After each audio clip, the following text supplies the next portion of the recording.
If you've already subscribed, then join the tribe by clicking the bell. Get notifications every time a new video comes out. So this time's whack is actually the person that won our Christmas giveaway contest. Harshit Tiwari! Congratulations to you.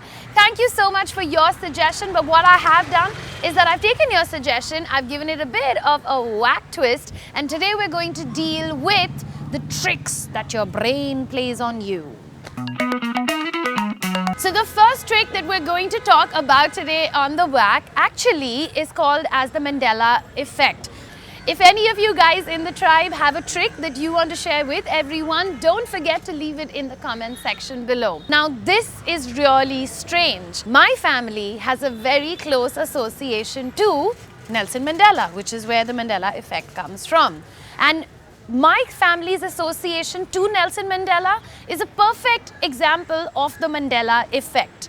My aunt, Freni Jinwala, was extremely close to him, and the stories about the two of them and how she supported him through the entire apartheid movement, today it's almost like as if she was right there by his side, holding his hand and fighting the freedom movement, which she was, but there are like a few little bits in it that are also a little changed and have a twist to them. So what is the Mandela effect? It's actually like this collective misremembering of a fact or an event. Someone will have a very clear memory of something that took place, but that thing never really took place in reality. The Mandela effect today slowly has become like a collective phenomenon where people from around the world, total strangers, will say that they remember something that took place at the same time or at the same date. But if you go back into memory of history books or newspaper archives, you'll find out that that thing never really took place. So where did it come from in their minds? Sounds a little spooky, doesn't it? But hey, whack is here and so is science, and there is a logical explanation to all of this. In reality, this isn't a conspiracy or a glitch in the matrix, as a lot of people like to say. There's a lot of mumbo jumbo out there about the Mandela effect. It was actually coined by a lady, Fiona Broome. And what happened is that at one point she realized that she's shared a particular false memory with a lot of people from around the world. And that being that Nelson Mandela had died when he was in prison in the 1980s. When in reality, when he actually passed away in 2013, a lot of people turned around and said, wait, what? Didn't Nelson Mandela already die? Slowly she realized that people all over the world were sharing this kind of same misinformation with her. If you go and check out her website, I've put the link in the description below.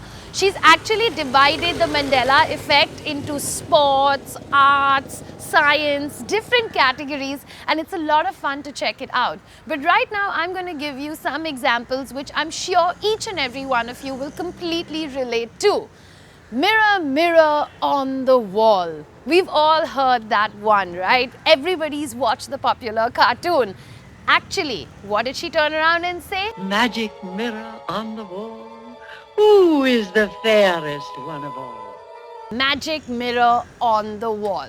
Another really popular one is Sex and the City. We've all called it Sex and the City the movie, Sex and the City Part 2 of the movie, but actually it is Sex and the City. And this Mandela effect was so popular that even if you go on Google, it will give you Sex in the City, and a lot of CDs that have been reproduced today will also say Sex in the City and not Sex and the City. This is a really other cool example that I love. It's my personal favorite. We've all seen Star Wars and we've all heard this popular dialogue. Luke, I am your father. But in reality, what did he really say? No, I am your father. This Mandela effect was so strong that in fact the actor that plays Darth Vader himself started forgetting the actual dialogue that he said when he recorded it in the movie. There's a number of clippings that can prove that and interviews that he has done. When I first saw the dialogue that said, Luke, I am your father, I said to myself, he's lying. Another example that is very close to home, and trust me, when I heard this one, I was blown away. And if you're blown away too, then don't forget to press that like button and share this video. You should let everyone else know about this. A lot of our history books, at least I feel like our history books were the ones that taught this to us. We feel that Islam entered India through the north. Exactly. But in reality, it came in with the Arab traders who were coming and trading in from the south. Today in Kerala, it is said to have India's first mosque that was ever built roughly in the 7th century. So there's a number of mumbo-jumbo theories out there as to why the Mandela effect exists. And if you do a Google search on it, you can go out there and have a laugh on all these various theories. And the most popular one being that the Mandela effect happens to people who slide between parallel realities, and that's why they feel like they've experienced it, and they even made a very popular TV show on this. But the real explanation is called as confabulation.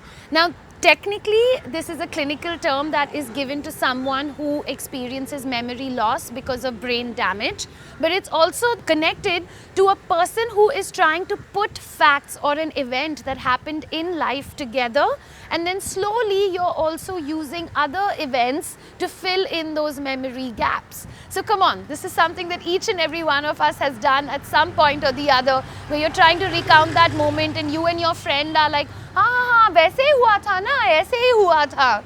Another popular way of looking at the Mandela effect is that your brain, when it sits and it thinks of a memory, it doesn't think of it as some kind of seamless recording that, you know, you press the button and it just does rewind and you go back to that memory in sequence. It remembers things in flashes. So when you're trying to fill in the gaps between those different flashes that you're trying to get, you start inventing things in your mind to fill in those gaps, and those gaps could be influenced by peer pressure or just trying to make the story sound cool enough. So that's it from me on The Whack today. I hope you have enjoyed this episode, and share it with all your friends and let them also know that they're not going little loco coco over here. It's just a few tricks that your brain is playing on you. I'm going to catch you guys again very, very soon.